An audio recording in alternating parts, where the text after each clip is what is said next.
아멘. 할렐루야. 주 안에서 복된 주일 되시기를 축복합니다. 오늘 말씀의 제목은 따라서 해봅시다. 그러므로. 여러분, 그러므로라는 이 부사는 여러분들이 잘 아시는 것처럼 앞의 내용이 뒤의 내용의 이유나 원인이 될 때 사용하는 말입니다. 사도 바울은 3장 1절부터 4절까지의 말씀을 통해서 우리에게 위의 것, 즉 예수 그리스도를 찾고 예수 그리스도를 생각하며 살 것을 권면했습니다. 우리가 위의 것을 찾고 생각해야 되는 그 이유는 우리의 생명이 예수 그리스도에게 있기 때문이죠. 즉 우리가 죄로 인하여 죽게 되었다가 이제는 예수 그리스도로 말미암아 그 예수 그리스도의 생명으로 말미암아 이제는 산자가 되었다라는 것을 의미하는 것입니다. 그러므로 예수 그리스도와 함께 다시 살리심을 받았다면 위의 것, 즉 예수 그리스도를 찾는 자답게 살아야 된다라는 그 이야기인 거예요. 그러한 삶을 살기 위해서 우리에게는 여러분 일어나야 될 변화가 있습니다. 그 변화들이 있는데 먼저는 이전에 우리가 그리스도로 말미암아 새로운 생명을 얻기 이전에 가졌던 그 부정한 모습들이 우리에게서 사라져야 된다라고 그렇게 말씀하고 있어요. 1절에서 13절에서 말씀하신 것처럼 1장 13절에서 말씀하신 것처럼 우리가 이전에는 흑암의 권세 아래 살았지 않습니까? 그래서 멸망을 향해 달려갔습니다. 그 멸망을 향해 달려갔던 그 모습이 어떤 모습이냐? 하나님을 거부하고 하나님의 말씀대로 살지 않고 그렇게 살았죠. 하나님이 이 세상을 창조하시고 이 세상을 운영하시기 때문에 당연히 하나님을 섬겨야 되는데 우리는 하나님을 거부하고 피조물인 것들을 신인 것으로 착각하고 그것을 신으로 여기면서 그렇게 우상 숭배하며 살았던 거예요. 그러면서 하나님을 떠났으니 하나님이 싫어하는 죄를 짓게 되었죠. 바울은 이전에 이러한 삶이 우리에게 익숙하고 우리에게 쑥 스며들어와 있으니 이제는 이 모습, 이전의 삶의 모습을 버려야 된다라고 그렇게 말씀하고 있는 겁니다. 하지만 그런데 여러분, 우리가 변화라는 것 좋아합니까? 싫어합니까? 변화라는 단어를 여러분 우리는 별로 좋아하지 않아요. 환경이 변하는 것, 내 주위의 사람이 변하는 것, 심지어 내 자신이 변하는 것조차도 힘들어하는 사람들이 많이 있습니다. 아니, 대부분의 사람들이 그래요. 현실에 안주하려고 하지 지금의 모습에 만족하며 그냥 그 자리에 앉아 있으려고 하지 그것을 애써 깨면서 변화되는 것, 부담스러워하고 싫어하는 것이 일반적인 우리들의 모습인 겁니다. 그래서 어떤 사람들은 변화라는 그 단어만 들어도 스트레스를 받아요. 직장에 가면 변화를 추구하고 변화되려고 막 그렇게 애를 쓰면서 막 그렇게 어찌 보면 좀 괴롭히는다는 어떤 그런 느낌이 들 정도로 그렇게 막 변화를 추구하다 보니 내 개인의 삶에서만큼은 변화되고 싶어 하지 않는 거죠. 변화되어야 됩니다라고 이야기를 하면 어떤 사람은 극심한 스트레스를 경험하기도 한다라는 거예요. 그래서 성경을 볼 때 스트레스를 많이 받아요. 왜냐? 성경은 계속해서 우리에게 이야기를 하거든요. 변화되어야 된다고. 조목조목 탁탁 찍어가면서 성경은, 하나님의 말씀은 우리에게 자꾸 변화되어야 되는데요. 아니, 신앙생활을 1, 2년 한 것도 아니고 10년, 20년, 30년, 40년 모태 신앙으로부터 지금까지 몇십 년 동안 신앙생활을 했는데도 성경은 계속해서 우리에게 이야기해요. 요거 변화돼야 돼. 하나님의 말씀을 전하는 목사가 앞에 서가지고 말씀을 전하는데도 계속해서 변화돼야 됩니다. 변화돼야 됩니다. 이거를 하루 이틀 들은 것도 아니고 10년, 20년, 30년, 40년 계속해서 몇십 년 동안 하나님이 찍어서 계속해서 우리에게 변화를 강조하고 변화를 말씀하시니 어떤 사람들은요, 설교를 딱 들을 때 이제 예배는 오기는 와야 되니까 오기는 왔는데 설교 시작 시간 딱 되어지면 그때부터 딱 딴 생각합니다. 아이고, 또 저거 변화되라고 이야기하네, 또 저 부분을 이야기를 하네. 새 가족들은요, 여러분, 어느 정도냐니까 그 말 때문에, 변화되어져야 된다라는 그 말 때문에 스트레스를 받아가 아이고, 나는 이제 교회 안 갈랍니다 라고 그렇게까지 이야기하는 분들이 있어요. 실제로 그래요. 제가 그런 이야기들을 들었어요.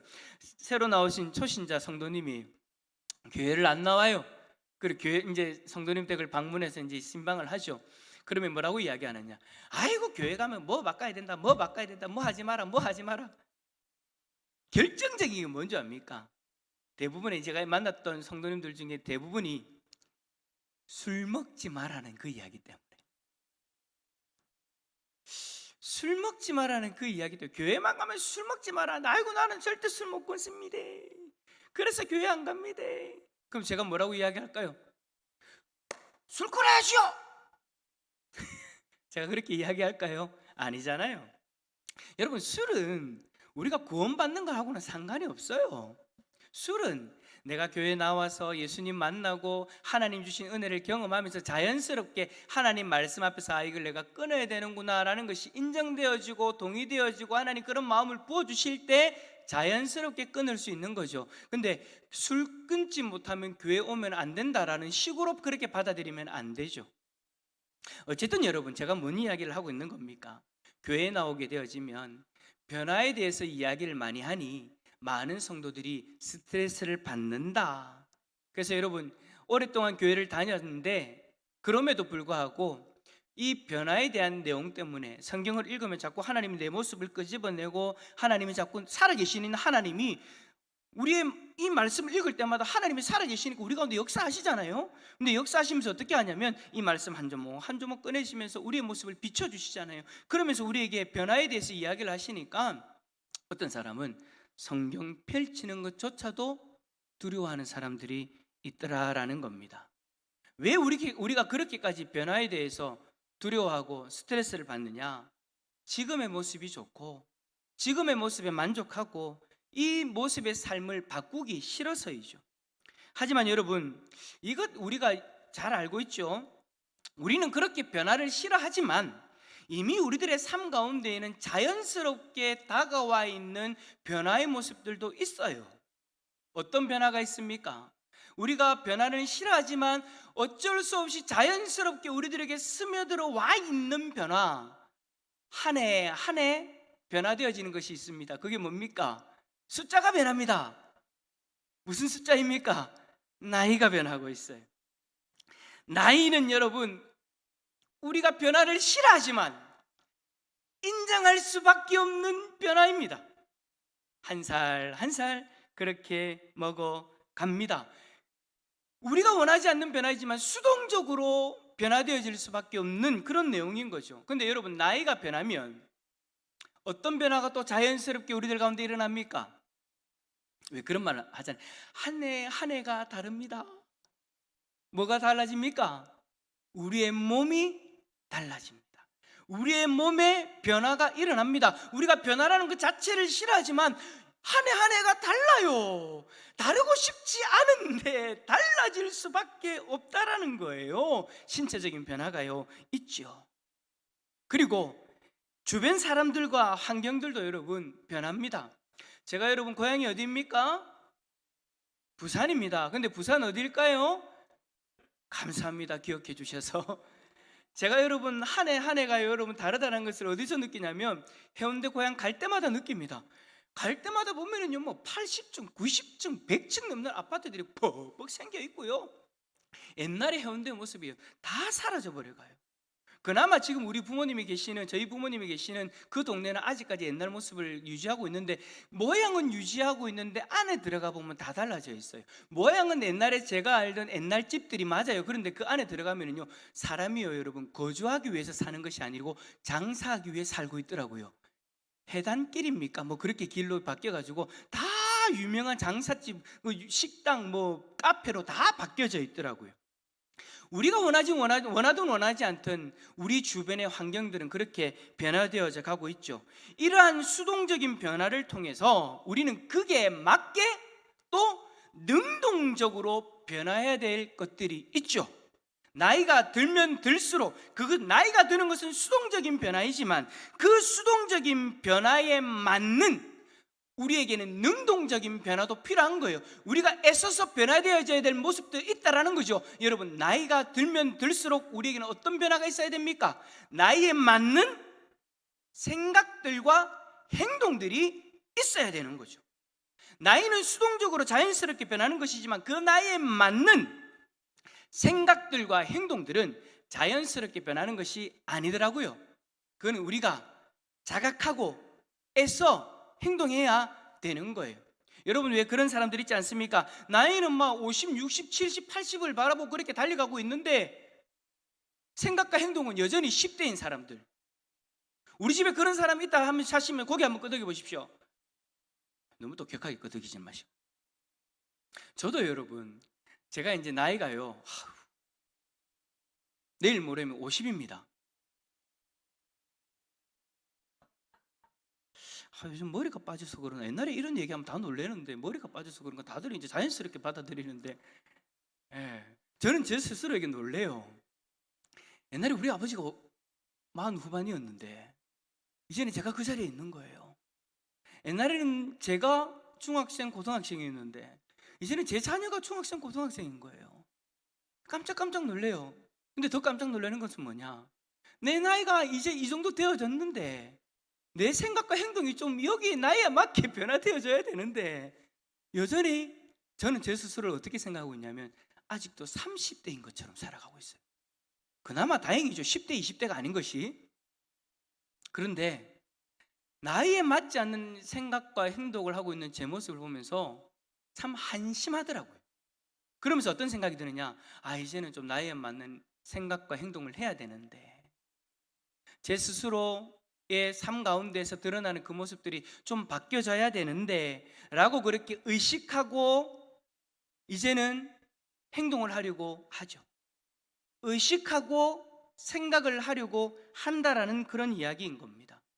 이것뿐만 아니라 여러분, 우리의 건강도 마찬가지예요. 나이가 들면 들수록 우리의 건강이 바뀝니다. 변화되어져요. 이제는 하나씩 이제 우리에게 신호를 보내는 게 있잖아요. 한 30대, 이제 30대까지는 괜찮아요. 40 넘어가니까 그때부터 조금씩 신호가 오더라고요. 연세가 많으신 어르신들께 죄송합니다. 신호가 조금씩 오기 시작하더라고요. 이제 뭐 여러분 건강검진을 하니까 수치들도 이제는, 예전에는 뭐 전혀 문제 없던 것들이 이제 위험 단계, 여기서 넘어가면 이제 약을 먹어야 되는 단계, 관리를 해야 되는 단계, 그 정도까지 막 그렇게 올라가더라고요. 자, 여러분 건강검진을 했어요. 간이 좋지 않다라는 그런 건강검진의 결과가 나왔으면 그거는 여러분 자연스러운, 우리가 살아오면서 우리들에게 자연스럽게 다가온 수동적인 변화이지 않습니까? 근데 그 변화되어지는 그 모습을 우리가 발견되어지면 우리는 어떻게 됩니까? 능동적으로 행동을 취해야 되죠. 어떤 행동요? 간이 나빠졌으니까 더 나빠져라 하고 마셔야 됩니까? 아니잖아요, 여러분. 더 나빠져라 하고 더 그렇게 우리의 몸을 혹사시키면 안 되죠. 어떻게 해야 됩니까? 능동적으로 우리의 몸이 더 이상 나빠지지 않도록 노력해야 됩니다. 끊어야 될 것이 있다면 끊어야 되고요. 조절해야 될 것이 있다면 조절해야 되는 거예요. 폐가 나빠졌다면 담배를 끊어야 되고, 간이 나빠졌다고 하면 술을 끊어야 되고, 당뇨 수치가 쫙 올라간다 하면 음식 조절해야 되고, 고지방이 생겼다, 고지혈증이다라고 이야기가 나오면, 그런 결과가 나오면 운동을 해야 하는 것이고, 음식을 조절해야 하는 것이고, 수동적인 변화 앞에서 우리는 능동적으로 우리가 행동해야 될 것들이 있다라는 거예요. 여러분, 근데 이러한 모습이 우리 신앙생활에도 마찬가지로 적용되어져야 된다라는 것이죠. 우리는 예수 그리스도를 믿음으로 말미암아 우리에게 일어난 수많은 수동적인 변화들을 경험하고 있습니다. 앞에서 이야기했던 것처럼 흑암의 권세 아래 살던 우리가 이제는 빛의 자녀로 살아갈 수 있는 그 변화를 경험하고 있어요. 단지 믿었을 뿐인데 그 믿음으로 우리의 영적인 신분이 바뀌어진 거죠. 그 영적 신분이 바뀌어진 그 가운데에서 우리는 우리가 노력하지 않았는데도 불구하고 하나님이 우리의 아버지가 되어주셨어요. 하나님이 이제는 우리와 함께 하신대요. 하나님이 이제는 우리를 도와주신대요. 하나님이 이제는 우리를 인도해 주신대요. 하나님의 자녀가 되어져서 우리가 누릴 수 있는 수동적인 변화들이 얼마나 많이 있습니까? 단지 믿었을 뿐인데. 그런데 여러분, 성경은 뭐라고 이야기합니까? 그 믿음조차도 하나님이 우리에게 은혜로 주신 수동적인 변화라고 이야기를 하고 계시는 거예요. 그러니까 믿음으로 구원받고 믿음으로 천국 가고 믿음으로 하나님의 백성이 된 이 모든 변화는 하나님이 우리에게 일하신 것이죠. 우리에게는 수동적인 변화로 다가온 것이다라는 거예요. 자, 그렇다면 제가 앞에서 여러 가지 이야기를 한 것처럼 우리에게 이러한 수동적인 변화가 일어났다면 수동적인 변화에 걸맞는 능동적인 변화가 우리들에게 일어나야 된다라는 거예요. 능동적인 변화를 위해 우리가 애써야 된다는 것이죠. 오늘 우리가 읽은 본문에는 두 가지 이 변화를 언급합니다. 첫 번째는 뭐냐? 따라서 합시다. 옛 성품을 버려야 합니다. 자, 우리 5절 말씀 한번 읽어볼까요? 5절입니다. 시작. 그러므로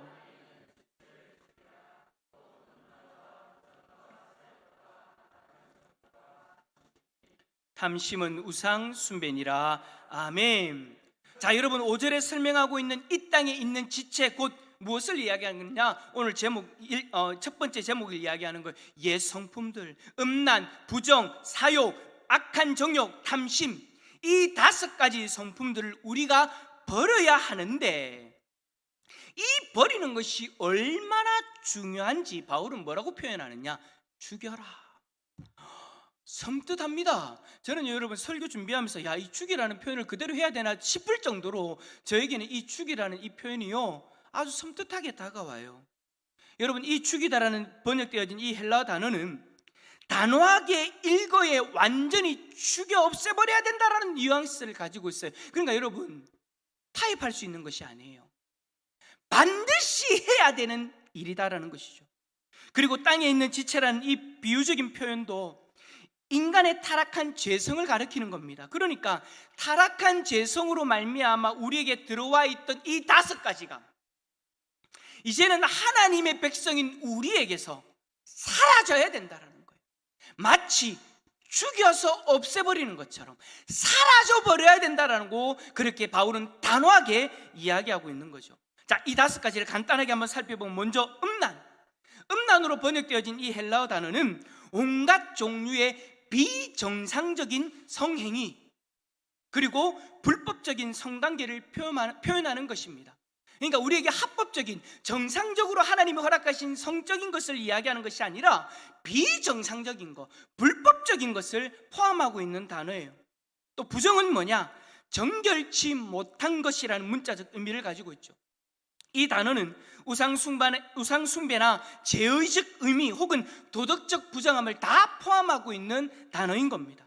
세 번째로 사욕은 당시에 여러분 아리스토텔레스나 스토아 철학자에 의해서 자주 활용되었던 이 헬라어 단어인데, 이 단어는요, 악한 욕구를 가리키고 있는 거예요. 근데 여러분, 네 번째가 정욕이죠. 이 네 번째 정욕은요, 사욕과 동일한 의미를 가지고 있는데, 다른 것이 뭐냐? 이 정욕은 사욕보다는, 그러니까 악한 욕구보다는 능동적인 성향을 가지고 있는 거예요. 그러니까 세 번째 이야기했던 이 사욕은 자연스럽게 우리에게 다가오는 욕구를 이야기하는 겁니다. 그러나 네 번째 정욕은 내 쪽에서 스스로 그것을 찾기 위해 애쓰는 그 모습을 이야기하고 있는 거예요. 욕구를 가지는데 아주 능동적으로 이 욕구를 취하기 위해서 욕구를 쫓고 추구하는 그 모습을 이야기하고 있는 거죠. 그리고 마지막 탐심은 뭐냐? 이거는요, 자신이 지금 얼마만큼 가진 것은 상관없이 더 많은 것을 가지기 위해서 끊임없이 추구하는 그 욕구를 이야기하는 거예요. 그런데 이 탐심의 끝이 뭐라고 이야기하느냐? 그 탐심의 끝은 결국 우상 숭배로 이어진다라고 그렇게 이야기를 하고 있는 거예요. 자, 예를 들어서 돈을 한번 생각해 봅시다. 돈을 여러분 지금 가지고 있는 그 돈이 있죠? 얼마 가지고 있어요? 통장에 얼마 있어요? 대답은 하지 마요. 자, 안 들어도 돼요. 여러분들이 다 알고 있죠? 근데 여러분 그거에 만족합니까? 여러분들이 만약에 지금 가지고 있는 그 정도로 못 산다라고 생각하면 그것보다 없는 사람들은 어떻게 삽니까 도대체 지금? 그 정도로도 살 수 있기 때문에 그 정도 없어도 사는 사람들이 지금 살고 있는 거예요. 그런데 우리는 어떻게 해요? 만족하지 못하죠. 이거 정도로 못 산다라고 생각하죠. 그래서 어떻게 합니까? 더. 자, 제가 예전에 이 부분에 대해서 비슷한 내용들을 설교할 때 더 라고 얘기했더니 제가 지쳐서 더 이상 그렇게 못하겠어요. 우리는 지금 가지고 있는 그 정도로 만족하지 못하고 더 탐심을 가집니다. 근데 여러분 그것을 우리가 조절하지 못하면 어떻게 되느냐? 결국에는 돈의 노예가 되어져 버리죠. 돈의 노예라는 것이 결국은 어떤 모습입니까? 물질을, 돈을 우상으로 섬기게 되어지는 그런 모습이 되어진다라는 거예요. 우상이라는 것이 뭐예요? 하나님보다 더 사랑하는 존재가 되어져 버리는 거죠. 권세는 어떻습니까? 땅에 대한 욕심은 어떻습니까? 다 마찬가지다라는 거예요. 지금 가지고 있는 것으로 만족하지 못하면, 그래서 더 탐심을 가지고 그것을 쫓아가기 시작하면 결국에는 그것이 여러분에게 우상이 되어져 버리고 말 거예요. 여러분 한번 생각해 봅시다. 예수 그리스도가 자신의 생명으로 우리를 죄에서 구원하셨습니다. 그래서 하나님 백성 삼아 주셨습니다. 우리가 이전의 성품, 즉 땅에 있는 이 지체들을 죽이지 못하고 다시 우상을 섬기는 자리로 나아간다? 여러분 이거는 아니지 않습니까? 여러분 만약에 우리가 그냥 우연히 지나가다가 지금 이 자리에 있다면 모르겠습니다. 그런데 그게 아니잖아요. 우리는 우연히 이 자리에 있는 것이 아니에요.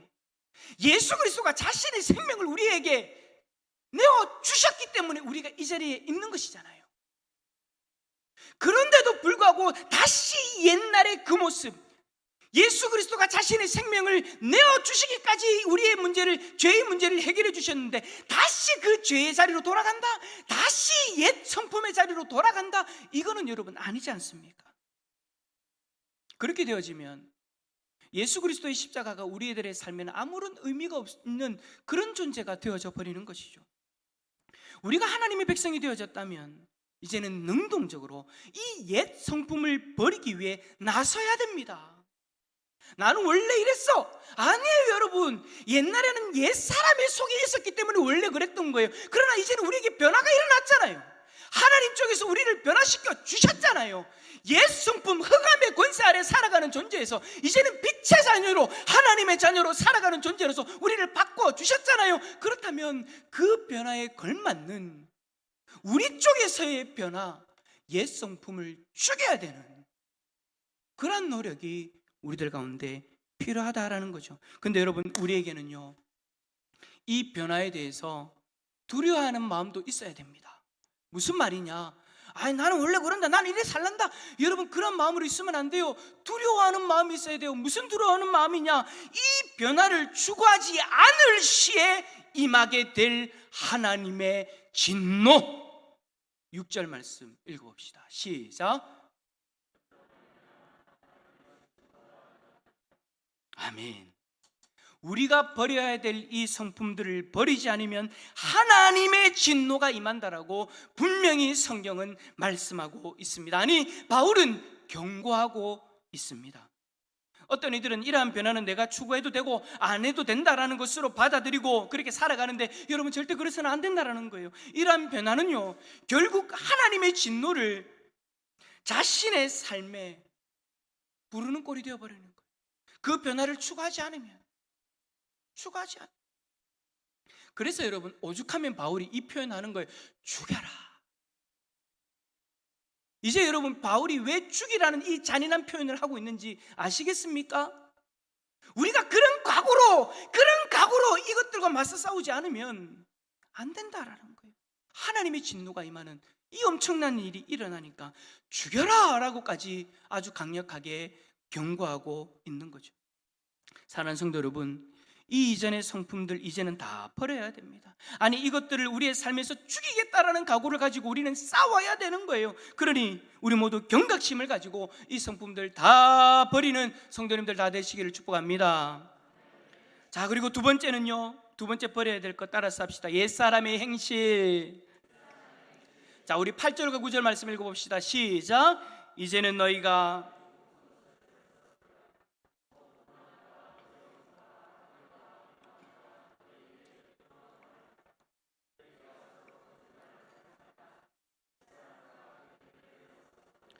아멘. 바울은 8절과 9절에서 우리가 버려야 될 행실들에 대해서 이야기를 합니다. 그런데 이 행실이 여러분 우리에게 얼마나 가까이 있는 것들입니까? 왜 여러분 천을 물들이기 위해서는 하얀색 천을 어떻게 합니까? 색깔 있는 물에다가 담그죠. 여러분 이 행실들이 지금 우리들의 삶에 그렇다라는 거예요. 어느 순간 우리가 그렇게 물들어서 살아가고 있었어요. 죄 때문에. 그런데 그렇게 스며들어서 우리들에게 딱 옷처럼 입혀 있다 보니 바울이 그렇게 표현하는 거예요. 너희가 이 모든 것을 어떻게 하라고요? 벗어 버려라. 자, 한번 보세요. 분함, 노여움, 악의, 비방, 입에 부끄러운 말, 그리고 거짓말.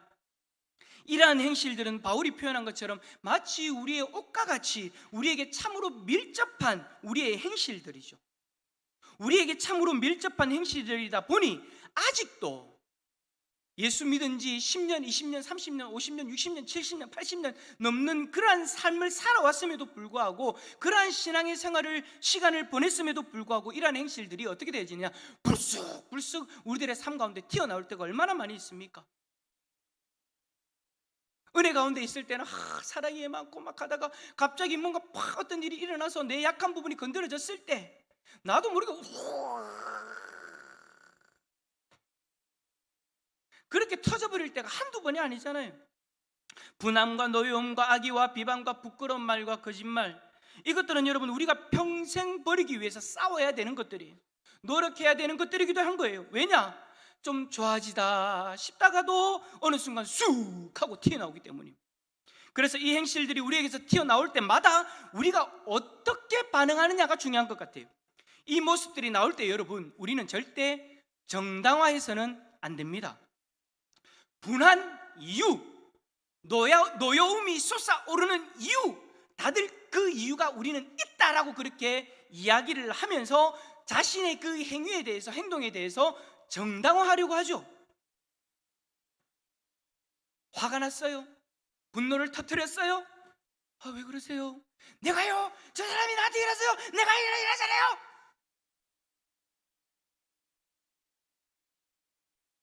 다 이유가 있어요. 이유가 없는 분함과 노여움이 여러분 어디에 있겠습니까? 지금 바울이 여러분 이유가 없는 분함과 노여움은 하지 말아라 그 이야기를 하고 있는 것이 아니죠. 우리가 정당화하는 그 이유가 있다 할지라도 분함과 노여움을 버리라고 말하고 있는 거예요. 여러분 이유가 없이 하는 거 그거는 여러분 말할 필요가 어디 있습니까? 그거는 바보, 그거 이상한 사람이죠. 이유도 없는데 갑자기 화낸다? 그거는 조울증이에요. 다 이유가 있어요. 바울이 이야기하는 이 분함과 노여움을 하지 마라 버리라라고 이야기하는 것은 그 이유가 있는 분함과 노여움을 이야기하고 있는 거예요. 이번 주 중에 여러분들이 화내신 적이 있죠? 없으신 분들은 괜찮으세요? 있으신 분들에게 말할게요. 이유가 다 있죠? 가장 가까이 있는 사람이 속을 끓으니까 화를 내었죠. 자녀들이 말을 안 듣니까 분을 내었죠. 옆에 있는 이웃집이 하도 막 이상한 확 했죠. 우리는 다 이유가 있어요. 그러면서 우리는 정당화합니다. 내 분에 대해서, 내 노여움에 대해서. 뿐만 아니라 여러분, 부끄러운 말도 마찬가지죠. 부끄러운 말이 무슨 말이냐면 천하고 상스러운 말을 이야기하는 거예요. 그러니까 남에게 정면에서 치욕을 주어 인격을 손상케 하는 그 말, 여러분 우리가 흔히 뭐라고 이야기합니까? 욕. 일반적으로 욕을 가리키는 거예요. 이런 말을 상대방이 하기 시작하면 나도 시작하죠. 상대방이 먼저 했잖아요, 그래서 나도 이 말을 했어요 라고 그렇게 이야기를 해요. 여기 우리 주일학교 친구들도 있어요. 핸드폰 보고 있는 주일학교 친구들. 그대들이 요즘에 입에 달고 사는 그거 다 이유가 있죠. 옆에 있는 친구들이 하니까 나도 했어요. 맞아요.